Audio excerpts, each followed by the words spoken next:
Welcome back to the channel, everybody. Me again, Shannon Fox here, Devoted Patriots 2 channel, and I got lots of information for you that I thought was worth sharing today. I'm talking about some Epstein information dropped from a couple of different directions, and we're going to find out a little bit more about what's going on here in Texas with the 50-something Democrats that burn off. Breaking news on that, 2 of them done returned in fear of being locked up. Now, I've heard that Kash Patel is fixing to be rounding these folks up, and he has been given the task. So that's good news as well. Hopefully we'll get some resolution on that ASAP. But before we get into any of that, let's go and get ahead of ourselves. Let's go ahead and read what Radar News has to say. They dropped an exclusive today. They say there is a leaked FBI document involving the secret Epstein's secret history with the FBI.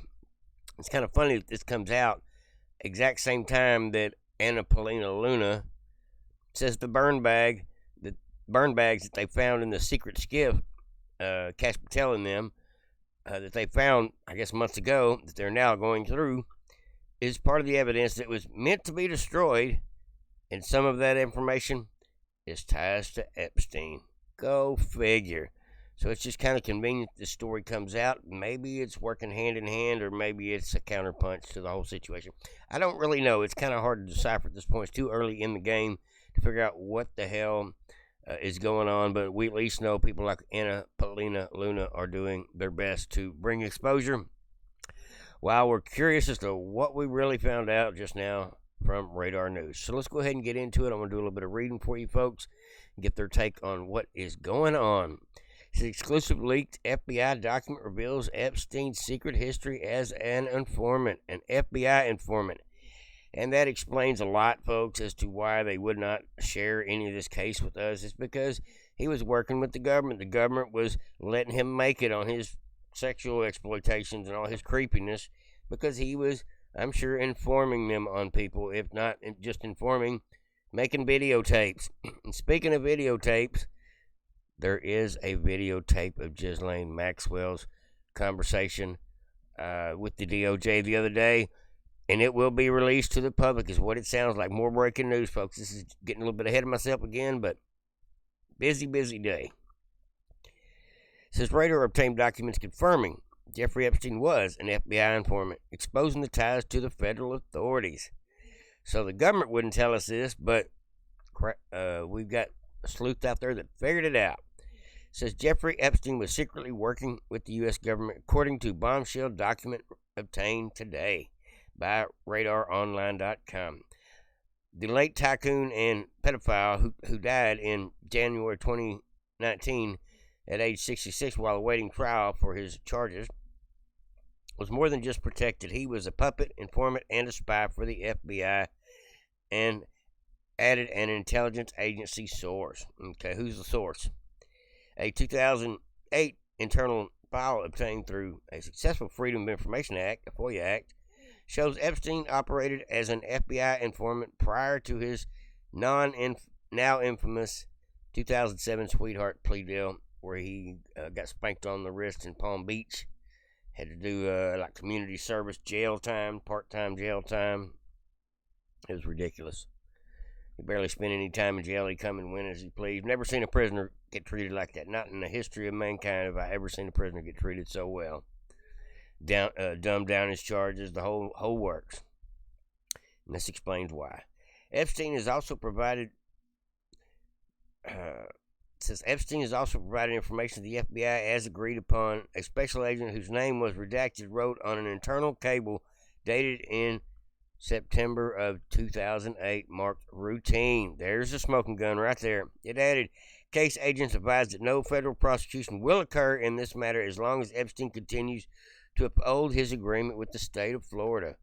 So he was working with A.G. Bondi, state of Florida. Who was it? Who was the attorney general back then? I'm just curious. 2009, who was the attorney general? Guess we'll have to figure that one out together. It says that bargain struck with the Department of Justice was when Epstein was facing potential federal charges for trafficking minors across the state lines, allowed him to plead guilty to reduce state-level charges in Florida, serving just 13 months in jail under work release, of course. The agreement was infamous for not only its leniency, but for also granting immunity to Epstein's alleged co-conspirators for being colluded before all of his victims had ever been interviewed or has in his electronically seized electronics authorities seized. So basically, everybody got a get out of jail free card on this deal. All of Jeffrey Epstein's clients as well. It says at the heart of the deal was Alex Acosta, U.S. Attorney for Southern District of Florida. That's who he was. Okay, Alex Acosta was a U.S. Attorney. Should have thrown the book at him, and he was told, can't do it. Now 56, would rather resign as Donald Trump's labor secretary after scrutiny of his role in Epstein case intensified. Acosta claimed that he had been told to back off of Epstein, and he said, I was told Epstein belonged to intelligence and to leave it alone. That's right. I had forgotten about that little nugget. Since the undercover FBI agent suggested his claims may have been the tip of the iceberg when it came to the Epstein's involvement with the feds. The full memo said on 9/11/08, case agent advised Ryder that Epstein is currently being prosecuted by the state of Florida and is complying with all conditions of his pleas with the state of Florida. Epstein is also providing information to the FBI as agreed upon. Case agents advise that no federal prosecution will occur in this matter as long as Epstein continues to do what he does, helping us out. So he was giving them information, probably giving them flash drives is what I'm guessing, of the people he had hanging out in his little creep show mansions. Says the file now pushes the timeline of his ties to the FBI even further back than we now initially suspected, as early as 2007. Dang. It's coming out, folks. It's happening. It's coming. Now, why the Congress is going to subpoena all these people, maybe for criminal referrals, I don't know. It just seems odd, but that's some news we're finding out today that James Comer is in process of subpoenaing a bunch of them. But first, let's get into what Anna Paulina Luna said here on the Benny Show. Breaking news today. She vows to subpoena these people, and as of today, it looks like James Comer has subpoenaed a bunch of them. One fascinating name here is Alberto Gonzales and Robert Mueller. He was the director of the FBI, and Alberto Gonzales was the head of the DOJ when Epstein got his true get-out-of-jail-free card. The actual cover-up was in 2005, 2006, 2007, when Epstein was allowed to skate, even though they had him dead to rights. Those are, I think, going to be some very, very powerful and important questions. What do you intend on asking, Congresswoman? I'm asking them directly who authorized this information to be placed in burn bags, and what information do they have about the former deputy director of the FBI destroying evidence pertaining to Jeffrey Epstein, which we know right now the FBI is actively investigating. So this is not a conspiracy theory. This happened. Actually, it was your show that kind of tipped me off to follow up with one of those whistleblowers. Great job, Benny. Great job. Great interview. Benny Johnson gets the best interviews out as far as people in Congress and people in the know. It's one of the reasons I watch his channel is because he gets these bombshell reports from the people in the know, like Miss Anna Paulina Luna. Did y'all just catch that reveal she just said? Let me back that up a few seconds. Did y'all catch that? The burn bags that have been found, they've been talking about, that they found in the skiff that were supposedly destroyed, are definitely containing Epstein files. So the FBI was actively in process of destroying Epstein evidence, and now that will have to be accounted for as well. Getting deep, folks. Investigating. So this is not a conspiracy theory. This happened. Actually, it was your show that kind of tipped me off to follow up with one of those whistleblowers, and now that's a full-fledged investigation. So kudos to you, Benny. So hold on. You're confirming to us that the FBI has destroyed Epstein evidence? I'm confirming that there's an open investigation and that the leads on your show resulted in them finding burn bags pertaining to Russiagate and potentially Epstein, yes. Well, this is news to us, and we're excited to hear that. A lot of these things happen, obviously, in a secured environment.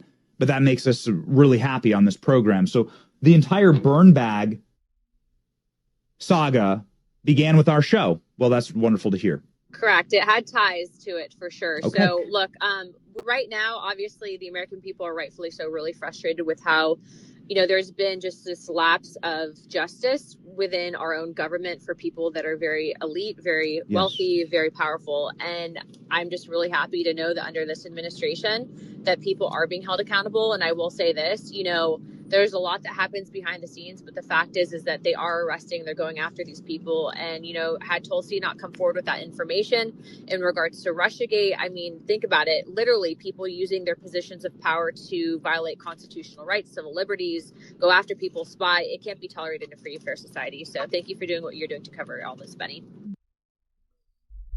Absolutely. Great job, Benny, with helping out get to the bottom of this stuff. Great job. Benny Johnson has also set up a GoFundMe account I think it was Friday night, for the lady that Miss Holly that was beat down in Cincinnati, Ohio, on the street and beat black and blue, and still being targeted by the BLM there.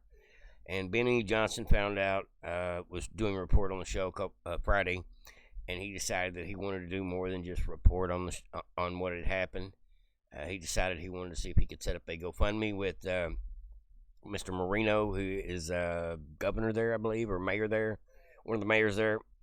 Excuse me. No, I take that back. That's Senator Marino. Apologize. Senator Marino and Benny had him on his show, and they decided, well, it's a good time to start a GoFundMe account.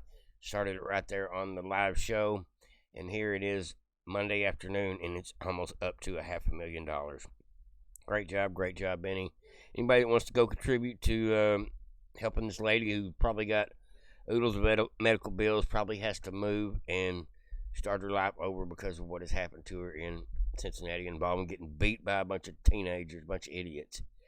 I'm just glad to see people are willing to help. Thank God for such things. And thank God for the Benny Show as well, for going that extra mile and getting the GoFundMe thing set up. Awesome. All right, folks, back to the Ghislaine Maxwell, Jeffrey Epstein, burn bag, Russia collusion hoax, all tied together because of the same bad actors. Saga. It's going down, folks. Trump administration has audio recording of the interview with Maxwell and is considering releasing the transcript. Not Trump, but Trump administration has agreed to do this. They're mulling it over, I guess is what you would say at this point.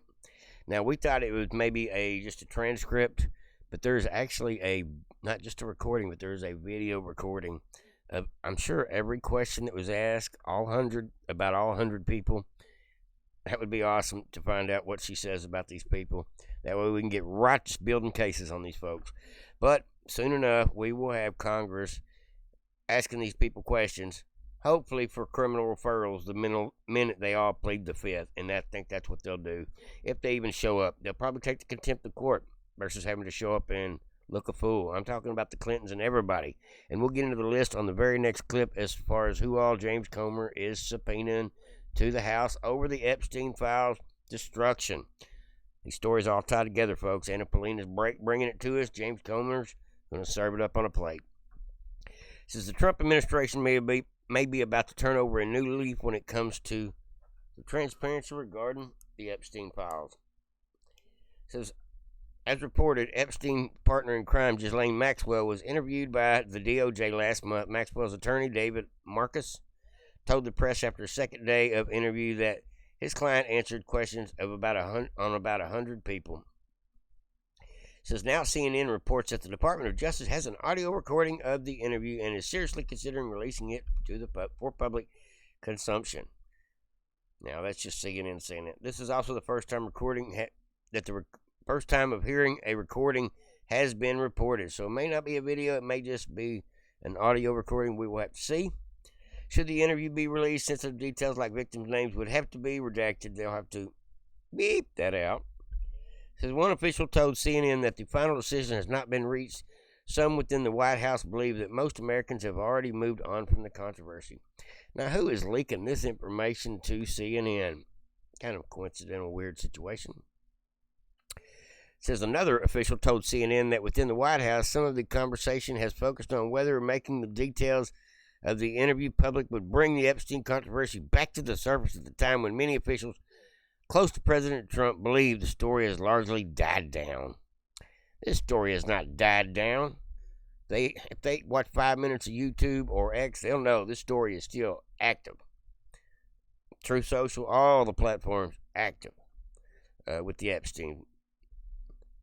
Two of the administration officials said that they were to release the audio and transcript, and it would be likely to be done sooner rather than later, which don't mean anything. One said the release could take several weeks from now, depending on what the most senior level officials within the West Wing and the Justice Department decided. It was not immediately clear whether the White House and DOJ were aligned on the issue. So now we're finding out that they haven't really come to a 100% conclusion at this point. This may be nothing more than CNN trying to desperately create a news out of old news. Trump already addressed this issue in an interview with Newsmax, a real news outlet that routinely gets better ratings than CNN. So, did someone leak this information to CNN, or is CNN just lying again? We don't know, folks. Just reporting the news, folks, as it comes out. Now, Texas Attorney General says he is going to vacate the seats of every Democrat, start the proceedings starting Friday if they do not show up by their Friday deadline. Just in, Texas AG Ken Paxton announces he will file to vacate runaway Democrat seats if they do not return to the State House by Friday deadline. He is already getting ready to file a motion in process. He's got his paperwork together for immediate release. Be back by Friday or else. And the Texas House Speaker Dustin Burrows has set the Friday deadline for these fleabaggers to return and present themselves before the House. Paxton previously vowed to ensure the runaway Democrats would face the full extent of the law. They're either going to get in trouble legally or they're going to lose their seats if they don't come back. It says if the runaway members of the legislature minority do not return to the House and resume performance on their duties by the deadline, Attorney General Ken Paxton will have no choice but to set up procedures to vacate their seats and consider them absent without leave. Get it done. Handle them Democrats, folks. Handle it. That's what I like to see. All right, I think I'm done with the goggles. Just had a few more clips I wanted to bring to y'all today. Not much, just a little bit. There was one more I think I was going to read to y'all on the Gateway Pundit before I jumped over this last story. Alright, folks, we had one more story on here I thought I wanted to read to y'all. Let's see here. Oh, yeah, it's this one here. It's the one about all the people who's maybe going to be subpoenaed immediately. First, we'll get into this right here. It says FBI Director Kash Patel has been tapped to help Texas track down and arrest fugitive Democrat lawmakers who fled the state to block redistricting vote. So the federal authorities are going to get involved in bringing back these crazy left-wing Democrats, and I am so glad to hear it. But the big story of the day is the biggest one yet that ties all this together is the Oversight Committee. James Comer has officially subpoenaed Hillary Clinton, Bill Clinton, James Comey, Merrick Garland, Bill Barr, and several other deep state operatives for a deposition scheduled starting next month. It says the House Oversight Committee is compelling the following individuals to appear for deposition through issued subpoenas. Hillary Clinton on the 9th, Bill Clinton on the 14th of October. We got a little ways off on those. Actually, we'll start here. They have a couple in August, end of the month, August. Okay, so let's just go down the line. It says October 14th, Bill Clinton, Merrick Garland, October 7th. Good. These are all about why they destroyed evidence involving the Jeffrey Epstein files because it looks like they've been caught. Bill Barr, he needs to answer some questions. Alberto Gonzalez, he needs to answer some questions. Both of them are in August, right there by my birthday. Jeff Sessions, the day after my birthday, August 28th. He is the linchpin that ties all this together. If they get Jeff Sessions, the former U.S. Attorney General, to spill the beans on the rest of them, it could be bad news for Bill Barr and the rest of the lot. It really could, folks. Of course, Bob Mueller, former FBI flunky, and Loretta Lynch, another Obama appointee, used to be U.S. Attorney, and Eric Holder, another one. And those are just the ones that they have got for immediate subpoenaing. That is about 10, and really they could actually subpoena about 30 more. But I think they'll get to the point and find out that most of these people are going to plead the fifth, and then we're going to have to refer federal charges against them in the Epstein destruction of government property, destruction of evidence, and conspiracy to defraud the government, conspiracy to hide evidence. There's so many things they can get these people on. It says these subpoenas aim to probe the federal government's handling of the trafficker and the trafficking laws, whether powerful individuals implicated in the Epstein network received preferable treatment, according to the Associated Press. Of course they did. This committee action showed how often even lawmakers away from Washington for a month-long break, interest in Epstein files is still running high. Trump has denied prior knowledge of Epstein crimes and claimed that he cut off the relationship long ago, which we all believe. Not to release a full accounting of the investigation, but lawmakers from both major political parties, as well as many Republicans' presidential political base, have refused to let it go. I'm one of those. I don't want it. It's not going to change my life much if we find out everything we need to know on the Epstein file, but it will change a lot of people's lives if we can get those people that are still perpetrating the children, get those people indicted, investigated, incarcerated, the whole 9 yards. That's what I need to see. I need to see these people quit. That's why I want to see these people go to jail. You can't allow these people to continue to hide the sickness that's obviously consumed Hollywood and a big part of many industries, including government. It says, on July 23rd, 2025, Republicans and Democrats on Federal Law Enforcement Subcommittee approved by voice vote a motion to offer Representative Scott Perry of Pennsylvania to direct the chairman to subpoena Bill and Hillary Clinton. Scott Perry is the head prosecutor on the case now. So they're going to subpoena Hills, Bill, Comey, Loretta Lynch, like I said, Merrick Garland, Mueller, Bill Barr, Jeff Sessions, and Alberto Gonzalez. And I don't know much about Alberto Gonzalez. I'm going to have to look into that. It says the subcommittee also approved an amendment motion offered by Rep. Summer, a Democrat from Pennsylvania. It says Rep. Summer Lee. It says by a vote of 8-2 to direct the chairman to subpoena the Department of Justice to release the records related to the Epstein case. Good answer. Andy Biggs' amendment, and also Andy Biggs' amendment to include the release of the communications between President Biden and or administration officials with the Department of Justice related to the Epstein files. So they want to look at all the information, emails, any phone correspondence between the Epstein case people and the Biden administration. You know, Biden administration was doing damage control, figuring that maybe someday this stuff will come out and they need to clean up the mess in case anybody ever looks under the rug. It says Jeffrey Epstein was adopted by the release. The Department of Justice related to Jeffrey Epstein was adopted by voice vote with Rep. Nancy Mates' amendment to include redacting the names of the victims and any personal identity. Of course, we need to redact the names of the innocent. Of course. Subpoena to the Department of Justice can be found here. The subpoena covers the letter can be found here as well. So they're not only subpoenaing the main big fish that need to fry, but they're subpoenaing the information that the Department of Justice has on hand that they supposedly don't know where to locate until they find a burn bag. But at this point, we want it all. We want everything that's got the Epstein name related to it. We want it all.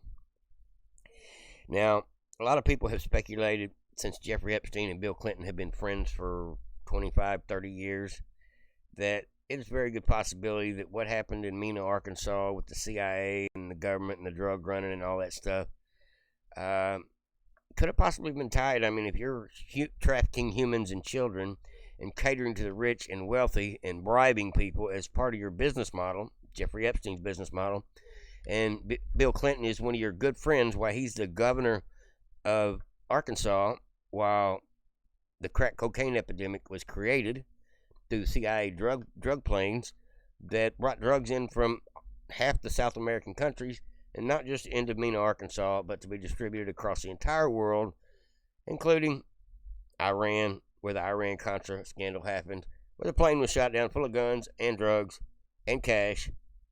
Nobody could ever explain that story correctly at the time. They still don't have a good answer as to how it happened, why it happened, or what excuse made all that make sense. But we know what happened, folks. If you paid any attention to the Mena conspiracies, the boys on the track, what they call that, the Clinton body count. If you've seen any of that stuff, folks, all that stuff's tied together. And I do believe that Jeffrey Epstein ties into that as well. I guarantee you Jeffrey Epstein was being supplied drugs. Not necessarily by Bill Clinton, but by proxy of what Bill Clinton was handling. And there's a woman in this video who was an Epstein victim who claims a few crazy things about not just Bill Clinton, but Hillary Clinton too, and their drug use. So just a forewarner, shocking revelations here. Now, if you don't know, folks, this story is about 20 years old, and there's 100% provability that this really happened. But the fact of the matter is, absolutely nobody went to jail behind this, not even the murdering of the boys on the tracks that happened to cover up some of this stuff, which happened by police officers, if you actually look into the whole story. I do recommend anybody that doesn't know about this, if this piqued your interest at all, there's a lot more about this. There's actually a movie called Made in America about this with Tom Cruise. There is documentaries about this for days, about little tidbits and pieces of all the different things that add up to prove this is real. It really happened. It says the Clintons, the Contras, the guns, the drugs, the CIA, and the inevitable cover-up of the Mena, Arkansas airstrip. A major international cocaine smuggling ring operated out of the Mena, Arkansas airport, which also smuggled weaponry for the CIA to the Nicaraguan Contras, which was Reagan's idea.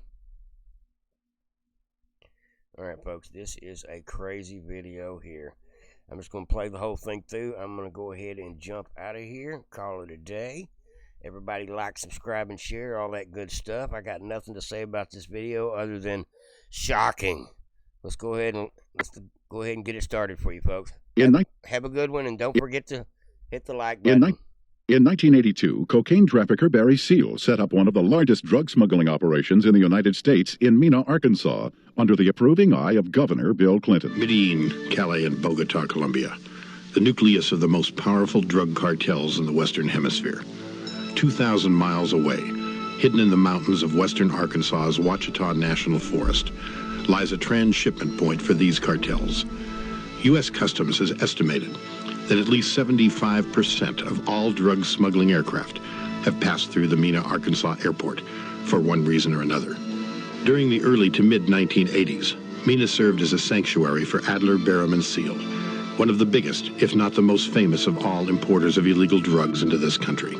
Barry Seal was a drug smuggler. Now, he tried to set it up in his home state of Louisiana, but they wouldn't let him. He had to come to a state that had a sleazy governor hooked on cocaine. To carry out my first trial run operation. An enormous quantity of cocaine had been flown in on one of these operations, and I was to deliver it into the neighboring state of Arkansas. By that time, Bill Clinton's drug operation was in full swing. He was governor of Arkansas, and I delivered this cocaine to a remote airport in Ouachita Forest, which I've since identified as Mena Airport. I also delivered a little packet of information and a small quantity of cocaine, a personal stash from J. Bennett Johnston, to Bill Clinton. I delivered it to Bill Clinton, and he cut out 2 lines of the coke, and he did inhale.